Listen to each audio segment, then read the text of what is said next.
Okay. I guess you can all see my screen now. Yes, you can. Yeah. Okay. Okay, that's good. So one thing I wanted to show you is basically the candlestick chart, and I think that it's a chart that probably some of you have already seen before. And a lot of time, it's a good representation of how the market is. So in front of you right now, what you see is a chart. I would say it's not a stock chart though; it's a forex, but it's basically the same thing. And just to make sure at any time you can interrupt me if you have any questions, please just go for it. So yeah, this is how it looks. And on that chart, every single thing that we see, so let me come closer. Every step that you see, like here, for instance, it's a candle.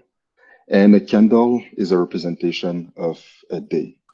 So it tells us basically how was the day, if it was a good day or a bad day, and what was the price for during that day, how the price varied. I'm sorry, there is one thing I forgot. I have to accept people in the meeting. Yeah, unmute. All right. So yeah, that's a representation of how we see the market day to day. So if, for instance, we look, we can see that there is some of the candles that are red, some of them are green, and we can see all of them by, okay, sorry, I thought there was a question. So yeah, so we can see all of them by all of the red being when it was a bad day. So basically a bad day would be when the stock would open at a certain price and it's going to close at a lower price. So if I'm looking at this one right here, you see that it opened at this price and it closes at that price. The rest of the candle, you can see that there is some, I would say a line that is on top of it. So this line that is on top of the candle, the line that is at the bottom. So those are representative of the high and the highest point of the price and the lowest point of the price during the day. So this is technically how it is. So if I'm looking at this candle, for instance, I can see that it opens at a certain price. It went down to and closes at this price, and this is the highest of the day. This is the lowest of the day. And based on that, basically, we can see, yeah, exactly. So we can basically see how everything, how the market goes. Now I'm showing you, for instance, the daily chart. So this is US dollar versus Canadian dollar. And you can see that this is the day to day. So every candlestick represents a day. In charts all the time, we have different time frames. So if we want, we can move it into weekly. We can move it into monthly. So now you can see that technically, since I'm saying this is US dollars against Canadian dollars, we can see that the Canadian dollar is losing right now. Or is it? No, sorry, US dollar is losing against Canadian dollars. Otherwise, we can also go into the inner day. So if you want to look every hours, this is what we can see. Same thing. And we can even go down to the minute. So every minute, this is what's going on the market. So that's a representation of a good way to look at the pricing usually. And if you want to do it on stocks, it's going to be the exact same thing. On stocks, for instance, I'm using TradingView. I didn't want to show it right away because it's a bit smaller on my screen, but you can see that those are the actions, the stocks of Netflix. So we can see that during this time, when it started, when the COVID started, that the price just dipped totally down. And after that, looking at the charts, at the candlestick, we can see that it goes up and up, more green, more powerful, and it went back up to more than the original price actually. So this is how you look globally at some candlestick chart. Do you have any question? Yes. What are you using to do this? Like I see tradeview.com, but is that something common or other alternatives? You mean as a tool? Yeah, this What I'm, thing that you can see this. sorry, it's cutting a little bit. Is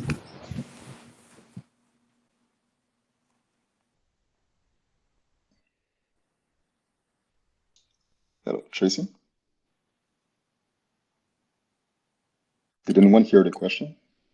Okay, can you hear me better? Yeah, yeah, it's Okay, better. okay. It's Janelle. Oh, sorry, Gina. Yes, okay. Yeah, I was asking, what do you use to see all this? Like I saw the URL tradeview.com, and I'm Hmm. wondering what are some good options to think of this. Okay, so there is one tool that I really like. It's called TradingView. I encourage you to actually try it.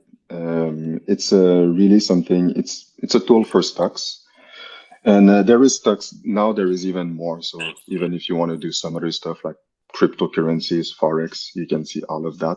So you just have to go to tradingview.com. They even show the data of the COVID. So if you want to follow the stats of the COVID, you see all of that right here, which is pretty great. It's a platform. You just have to create an account. And what do you have after? You have your watch list. So all of that is basically the stocks I'm following right now. So yeah, different stocks, and we can see all of the change of price.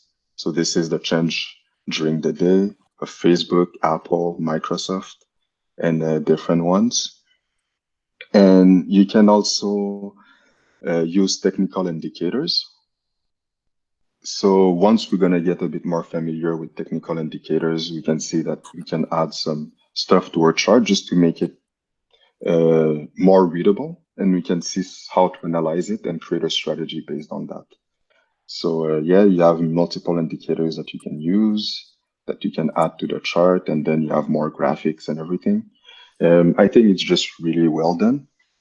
There is also a mobile app, so you can follow all of the stocks that you have on your mobile app and see how the price is changing. So yeah, any any other question about it?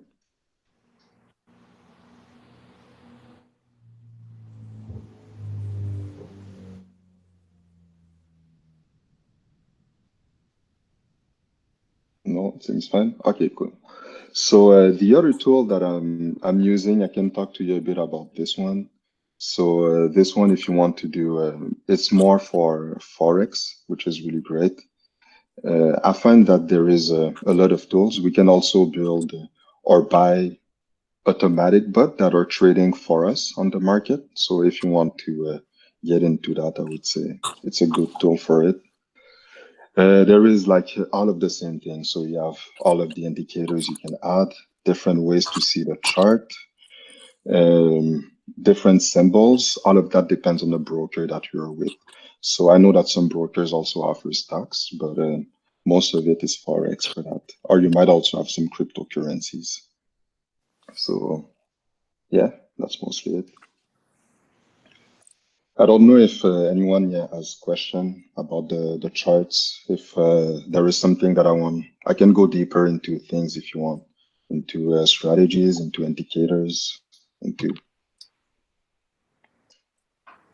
Well, since nobody's saying anything, I have like a million questions, but I want to know, I guess, what do you look for? I guess that touches on your indicator side that you were just talking about. Like that looks very confusing to me, seeing all those lines and bars. So I'm like, Mhm. what do you look for? Okay, what is all of that? Yeah. So an indicator, actually, it's just an algorithm that is based on the price. So for instance, here I have the chart that is the US dollar against the Canadian dollar. And now, for instance, there is nothing. The only thing I have, those are two lines. It's because I sold at this price. and I have what we call a stop loss at this price. So those are the only lines. They're not indicators. They're actually me on the market. So if I want, I can add what we call the moving average. It's something that probably you're going to use eventually. And this indicator, I'm going to put it a bit bigger here. All right, cool. So yeah, so basically this indicator shows at any point of time what is the average of the last 14 days. So if I'm looking at this line, for instance, at this point, it's the average of all of those days together, all of the 14 last days. And this is the representation. A lot of people are using this indicator because they're waiting for, as we say, we want to buy stocks when the price is low. So when the price is low, we can see it is if the price is going under the average, then it's the right time to buy. If the price is going over the average, then it's the right time to sell. So this is how people are seeing it. So basically, I'm just adding this line. Some other people are also putting it in a way that they're gonna have two moving average. So instead of having only one, I'm gonna go for a second one that I'm gonna call a slow moving average. And people are gonna look at it and say, all right, I'm gonna sell when the yellow line is gonna cross under the blue line. So at this point, they would have sell. And you see that the market is going down after. So that's a way that people are actually using those indicators. Same thing here. You see that there is a crossing line, a yellow line under the blue line. When it crosses, then they buy and it goes up after. So that's a way that people are using those indicators. Was that a bit helpful, Janelle? Yeah, that's like definitely more clear than I was 5 minutes ago. Oh yeah, that's cool. Yeah, because I hear, okay, somebody sent me a video. Wow, is my audio weird? Yeah, there is some, I hear some noise behind. I'm not sure exactly from which microphone it is, but. Okay, I don't know if that's different. But I was saying somebody sent me a YouTube video on Japanese candlesticks and all these indicators and all that, and it confused me. So I'm like, what is the simplest way to track a stock and know when to invest in it or what to look for when researching or things like that? Okay. What I would suggest to start as a good start, I would always suggest to go with, if you start, I would always suggest to go with a really big stock. So you want to buy things like Facebook, like Apple, like Microsoft. And those are just stocks that we know that it's good companies. No matter what, they're gonna like figure things out. They're not gonna go bankrupt. This is what I mean by that. And a way to actually buy them, some people are using what we call screeners. So on TradingView, you have a screener that you can use, which is really helpful. So you can add some filters, but I wouldn't go too much into that. I would just because it might be a bit confusing sometimes. So yeah, I would like look at some companies, maybe just check company like Apple, and then you look at their chart, and you can see, all right, when would be a good time to buy this company? As we say, we buy only when the price is low. So when there is a dip. Here, for instance, we can see that something there was a little dip. Let me just put the moving average. Okay, great. So now I have the moving average with the blue line. We can see, as I told you, we just buy when the price crosses the moving average. So what we're gonna do is that we're gonna wait for Apple to go down. Doesn't matter what's the reason. We know that at the end it's strong company, they're gonna go back up. So yeah, we look at this and we see at this point, for instance, that we get something. It's actually an entry point that we have just when it crosses. Then we can start looking at them. Same thing here, they go down, undo the moving average, then we can start looking at them. And obviously we want to buy, we can buy even if it's after, we can still buy, it's still a time to buy. Then we enter in a transaction. And we know some people have different exit strategy when they want to close the transaction. But just to enter, this is what I would do. Always look at those big companies that have a lot of transaction going on at the same time, because we don't want to also look at small companies and be stuck in a trade.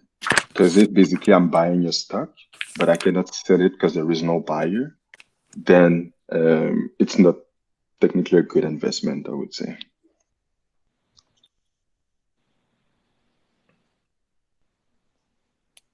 I want to get some information on ETFs. Mm-hmm. Okay, so ETFs. ETF, when we probably have already heard that it's always any good. Recommendations on good ones? Okay, on good ones. I'm not sure if I can do recommendations. I'm not trading ETFs. Probably, hopefully, someone else in the group knows. I can tell you what's an ETF. So a lot of time what we hear is that we always have to diversify our portfolio. So it's something that we have to do in stocks, also in outside of stocks, always like diversify everything that we want to invest in. ETFs, it's a way to invest into a certain industry. So for instance, in the group last week, we were talking about airlines, because if I'm looking at, I'm going to show you the chart of Air Canada. This one is, yeah, Air Canada. And you see that this is the daily chart. So we see that since March, February, basically everything went down. And it went down totally. So that's why a lot of people are talking about it right now. And they want to buy more of it. An ETF would be, we assume that Air Canada went down because people cannot really fly anymore because of COVID. So it would be the same thing for other companies as well. No matter which company is in the airline industry, it's going to be the same thing for them. So an ETF, basically, it's a company that has all of the stocks for Air Canada, from Delta, from United Airlines, all of the companies. And when they go down, everything goes together, basically. So it's just they hold everything together. So what is great with that is that you have some diversity in the same industry. So instead of you buying only in Air Canada or buying only in Delta, then you can buy in all of them. And it's easier because let's say if one company goes bankrupt, you can still have other companies that are doing well, right? So at the end, you basically make less money. Probably you're gonna make less, but you also have less risk to lose what you have put in your transaction. Okay, thank you. Any recommendations in terms of, do you know any? I don't know any. I'm not really trading ETF. Okay. I don't know if anyone in this group has ETFs. Janelle, do you have some actually? So I have a broker, so I don't really keep track of what's going on, and that's a bad thing. Okay. But does the S&P 500, is that an ETF? Which one, sorry? S&P 500. Yeah. Yeah, S&P 500, it's an index. Index. Okay, so I'm in index funds too, so I don't know. Okay. Where's Monica? Yeah, I know that Monica, she probably has some. So yeah. I could add to that, this is Sandria here. In terms of ETFs, hi there. Hi. Hi there. There's sectors, because there's sectors, right? The ETFs. And so if you were to go to the different sectors like, communications, utilities, go X, you have to know the indexes for ETFs. So like for XLKs for technology. And so you can look at the top holding companies that are in the technology part and then put them in your watch list and watch those ETFs. ETFs are sector stocks, right? So they kind of indicate how that particular sector is doing. So if you see the indicators going up, buying those? then maybe, you know, they're, you know, and this, it is good to buy, but I trade options, and this is what I was going to speak to Bryce about, is, you know, because stocks are relatively expensive. What are your take on options? Because you could buy options up the stock and, you know, and stuff like that. In terms of, because right now I haven't really ever traded any ETFs because I'm actually new to this myself, but I was just trying to explain what they were to give you a better idea. I buy if the indicators are showing that it's a good time to buy, you know. You know, so that's how you have to do it. And as Bryce was saying, you know, you have to use the indicators, and then it's all a 50-50, right? You never know. You just have to take the chance. Okay, thank you. Yeah. Can we get into Yeah, options you're as welcome. well? Yes, I was going to ask Bryce about that. Yes, that would be the safest way other than stocks. Don't you think, Bryce? I think I'm not really too familiar with options. I know that it's actually a really good way to invest in stocks as well. I've never done it myself though. Can I say, like, I'm gonna like throw in the chat box a bunch of ETFs that were recommended to me. So I'm not like, don't put it on me, but I'm just giving you, I guess, the kind of. Hello? So can you hear me? You just got cut out. Oh, yeah. I'm gonna throw in the chat like a bunch of ETFs that were recommended to me because you asked that question a couple times. And what I heard is that options is not really too beginner friendly. That's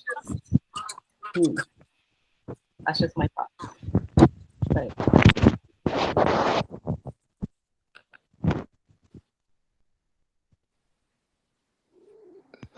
Hello, Sandria. I'm not sure exactly what you think about it. Are you trading options right now instead of stocks? Actually, oh, sorry.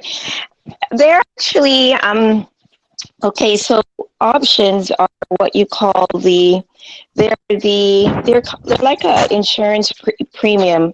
It's the right to buy or sell an underlying a asset at a given price before a certain time. And say a stock cost like, you know, $50. The actual option itself, because there's one, like you buy 100, one contract represent 100 shares, and so it's a much lower price that you pay to actually have the right to buy the stock. So if you think the stock is going to go up, you can buy these options at a lower price. And, you know, when the stock gets to that point where you're looking for it to get to, or if it gets there before the time that you allotted for it, you have the option to buy the stock because you have the right at that point, or claim the profit that you earn from the difference in the price. It's a much less pocket expense. Again, this is what I'm learning as well, so I was just putting it out there. But as I continue to know more, I'll put it more in the chat. But that's more of what that is, options. Okay. That's great. Just what are you using to trade options? Are you with a broker or? Well, there's interactive brokers, Web Trader, iTrade. Those are some platforms that specifically they deal with options. That would be interesting to also, if I can ask you, because basically we're talking, I know some people want to know also where to start, if it's great to start with brokers. So one thing I wanted to know too is that there is some brokers like Interactive Broker that you basically have to start when you create your account. You have to put something like $5,000, I think, or there is a minimum that you have to put, right? Yes, there is a minimum. I don't know exactly what it is yet. But to start with to buy options, I think it's as little as 2,000, 2 to 3,000, much less than that of a stock if you were to buy stocks. Okay. Okay, that's good. But I'll look into it and get back to you guys. Yeah, that's good. So for others, I know that some people wanted to know about the which broker to use, why to use some different brokers. So I would say, I don't know if you have already created your account, your stock account, or if you're planning to do so. The thing that you basically have to look at is those things. It just made me think about it. When Sandria mentioned some brokers, is that some of them you need to put a minimum amount. So you have to put maybe $10,000, or some might be less, 5,000, only 1,000. It always depends. And based on that, you can basically choose your broker. If you want, you can go with your bank. So most banks, you can just go ask if you're with RBC, TD, or Scotiabank. You can just ask them to open an account to trade. And then you can start either paper trading, what they call, which is fake trading. They give you a fake money that you can use, try to buy stocks and see how it goes. You have access to everything, all of the charts, the indicators, everything is there. And there is also some other brokers like myself, I'm using Questrade. And there is other brokers that I've heard also in the group. But yeah, there is different ones that you can go for. And it all depends on how much money you can put at the beginning. And yeah, like maybe apps that they have and how comfortable you're with their platform that they offer.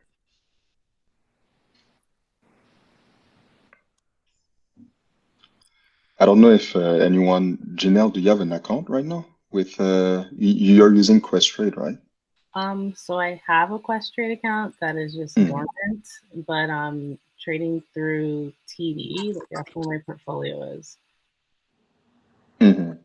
And I guess TD has a place where you can use fake money as well.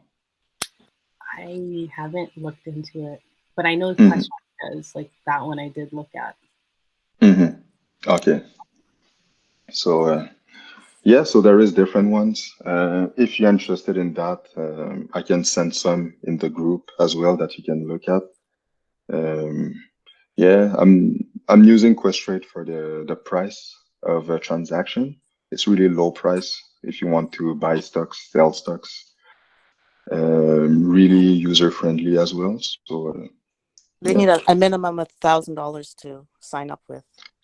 For Questrade, it's much cheaper than. Yeah, I think maybe you need $1,000. Yeah, 1,000. Yeah, 1,000. And they also do a check on something, so it takes a bit of time. So even if you want to start right now, it might take a few days before they accept your account and they approve it. But once it's approved, after every time you want to put money into your Questrade account, everything goes through Interact. So you go to your bank, online banking or something, and they tell you basically what you have to do.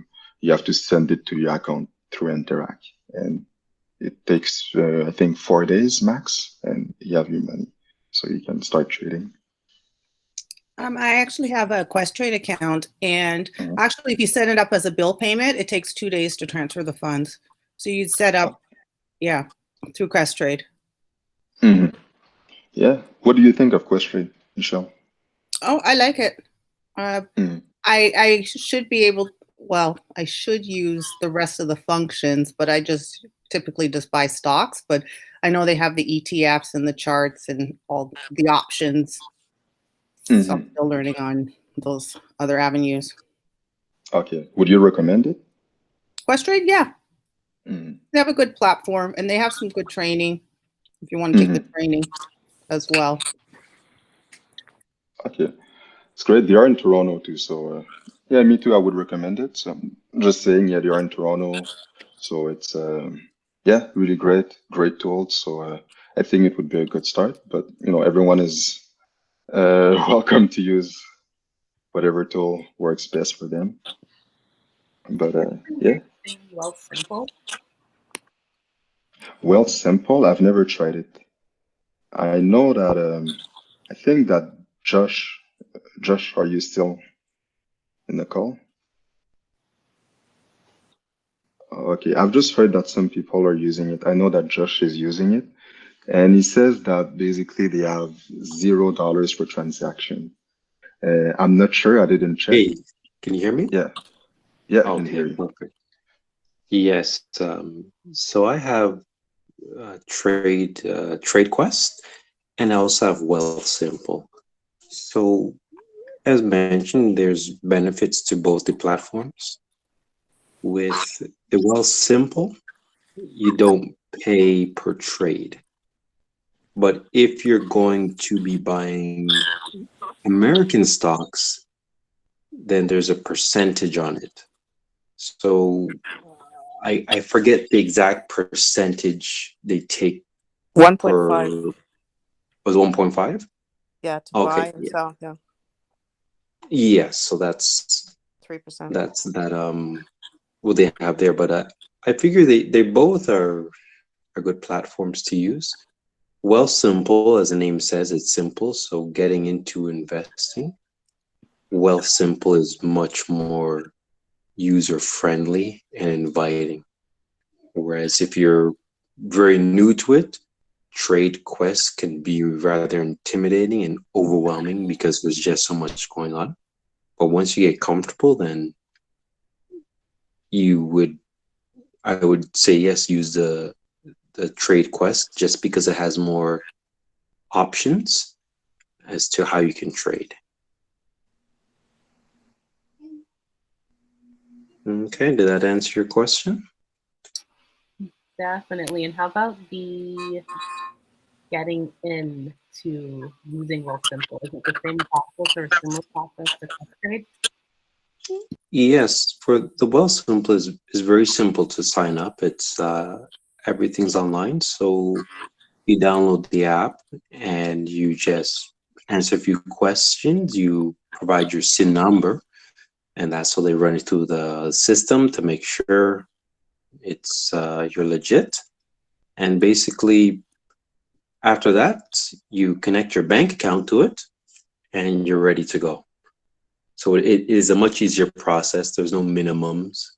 You can empty the account whenever you want, or put as much money in whenever you want. Mm-hmm. Okay, thank you. Question?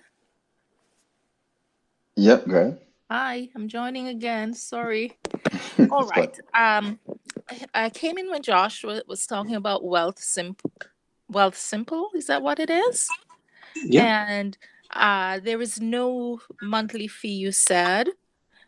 Mm-hmm. And I didn't get if you said, did you pay per trade on this platform? No, on the Wealth Simple, you do not pay per trade. So you could trade as many times as you want in the day, and they're not going to take a trading fee for that. Whereas on Quest Trade, banks, they all take a fee for either buying the stock or selling the stock. And so banks usually have the highest rates. They range from, I think they start around $6 and they go up to $10.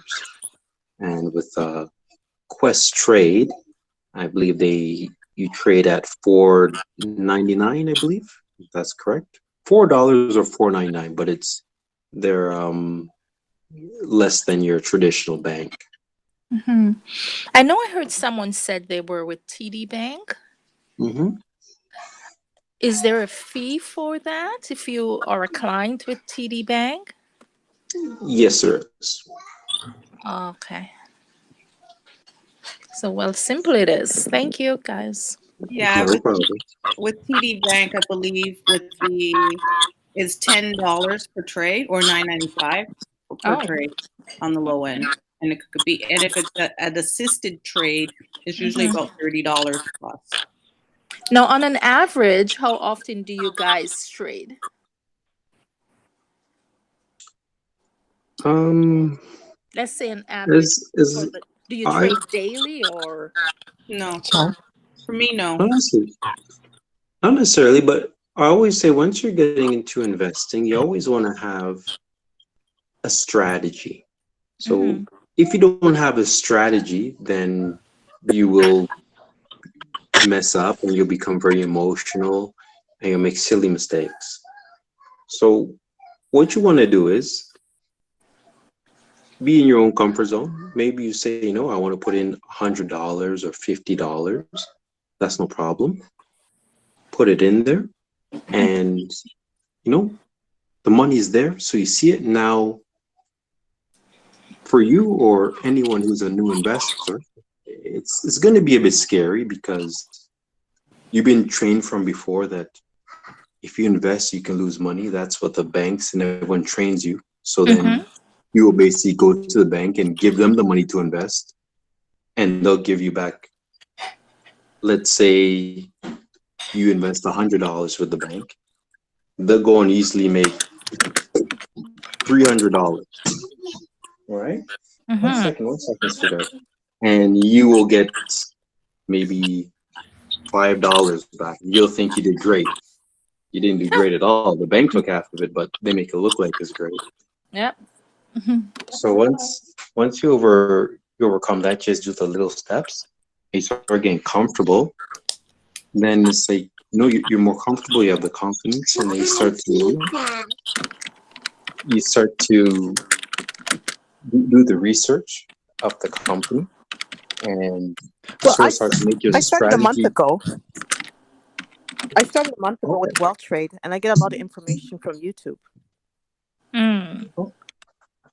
Yeah, I do watch some of those YouTube videos, but I'm how I'm with my money. I have to reach the point where I'm willing to lose a little, Well, you got to look at a lot of YouTube videos and get a cross section of information, and then make your decision. So you can not just one person, like look at the Canadian stuff, and then look at a wide range of people and see what they're saying, and then do a general consensus. Take it from there. Notes, read, save them, and look at them again. Yeah. Thank you, guys. Yeah, and one thing you can also do, you can also start with paper trading. So at least, just with fake money, you can start buying, be comfortable with it. Because it takes a bit of time to build the strategy to actually have something that works again and again. Yeah, exactly.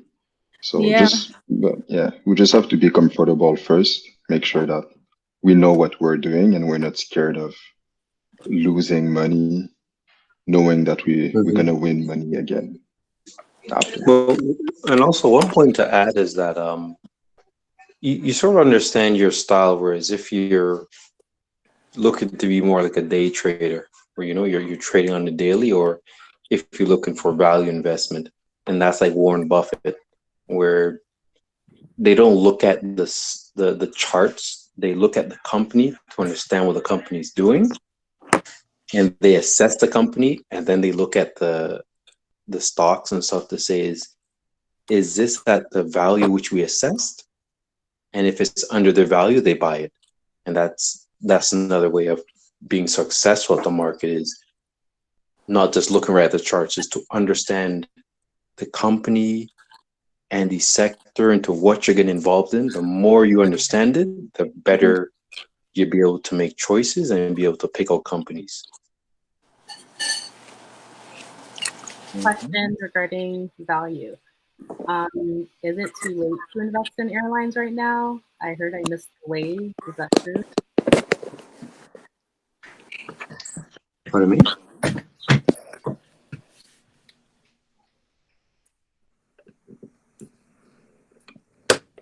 Janelle? Oh, did you Is guys it? sorry. No, we didn't hear it well. Okay, I was asking, did I miss this airline wave? Well, that's a bit of a tricky one to say. Just me personally, I'm not following that industry so much, but going based off value and as Warren Buffett looks at it, is you look at the management of the airline companies or so forth, and you start to research them and you look at how they handled past events, past depressions, and that's why they always say history repeats itself. Or when you go apply for a job, they look at your resume because they want to see that history. So going back through the history, you can start picking up cues and ideas to say, okay, this COVID now, this threw a wrench into the market, which they couldn't predict this. So with the depression already sort of happening, the airlines are doing rather well, even with these high inflation. So the COVID is offsetting things, but keep in mind now, they will have a cure or some vaccine eventually. And the way humans react is when they start lifting restrictions. A good example is look at when they, like the Queen's Park or Hyde Park, everyone was out having fun. So as the restrictions start to lift, people go back to do traveling, and the airlines are doing their best to make you comfortable. And so the airline prices will go up, yes. Is it a good time to buy now? It's really tricky because they're being led off by faith. They believe all this stuff, so that's what's rallying the prices in that industry right now. So how I look at it is I understand and look into the industry. I don't look at charts. Once I understand that fully, then I will look at the charts to see price points to say, is this a good time to buy it? And then I make a purchase. Because I do more value. I do long term. I don't really do short term runs. So I really have to understand how everything works. And then if it has good value, then I will buy it. But did you miss the time now? Not necessarily, no. Right? The all-time high for Canada was $52 and change. So buying it now, it's undervalued. If you look at that point too, right? Okay, what is it at now? I'm just curious. I'm not too sure. I believe it's around the 20s or 19 range. $21. Wow. $21. Okay. Wow. $20. But if you look at how it was before COVID, I guess there is still room to grow. So I definitely think it might go back to the original price eventually. Especially Air Canada is the only Canadian company that the government has to support for airlines. So yeah, I think there is still room. I don't want to say to buy it, because I don't like to say that, but yeah, now I have some and I'm holding on it. So yeah. Yeah, it's a good mindset to have is if you are doing more value investing, is once you did your research, is that you purchase the company, right? You look at it as you're buying into the company, because when you own a share, you own a piece of the company. So you want to buy that share and you say, okay, I'm going to leave it alone for the next 5 years or so. So you don't worry about it. So you invest to say, yes, I have this $100. I'm going to put it here for 5 years. And it's sort of the same as you going over to the Nike store and you buy a shoe for $100. You just lost $100, but in your head, you feel like you got something which you like. So you feel like there's value in what you bought.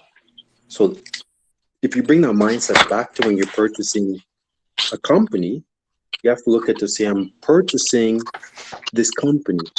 So I'm going to purchase it, and I'm going to hold on to it. Because when you buy a shoe, you don't really think you're throwing away money, but you are throwing away money. because you don't need to buy that $100 shoe. You can get one for $40. The sole would be good, but you like this one because you want it. So when you're investing, you really want to change your mindset. That's the first key to being very successful in investing, is changing your mindset. Once you change your mindset, you will start to see the different opportunities and the wealth that's presented before you.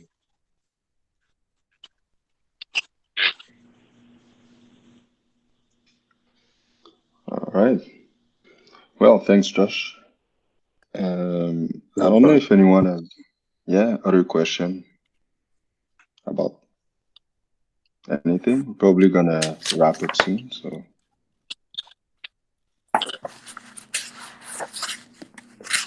Nothing.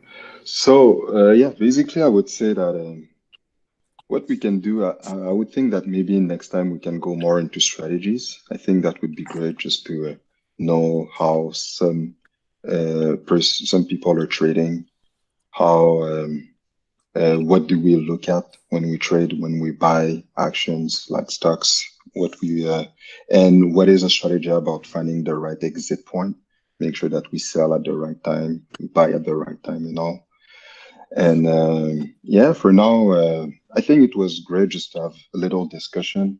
And anytime I would say if you have questions, what's the question, just send it in the group. And I'm pretty sure there is always someone that can answer it. And at the same time, just putting those questions in the group might also help other people that have the same things that they want to solve. So at any time, just send it. And if it's not me, hopefully someone else can answer those questions as well. But for now, I would say that was a great first talk. And we should do that next time.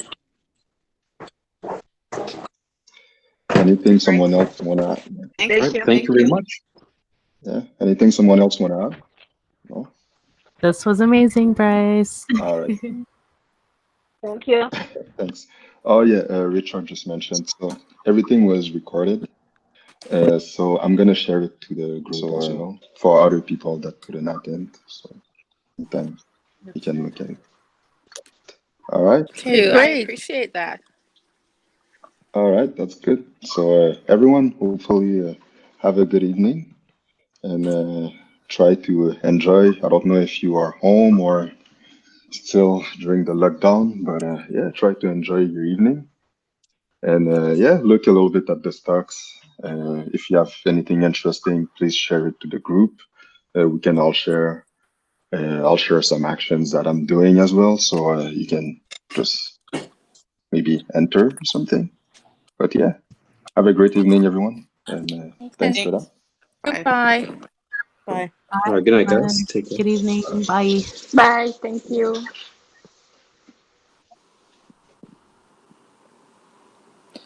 Oh, where do I leave?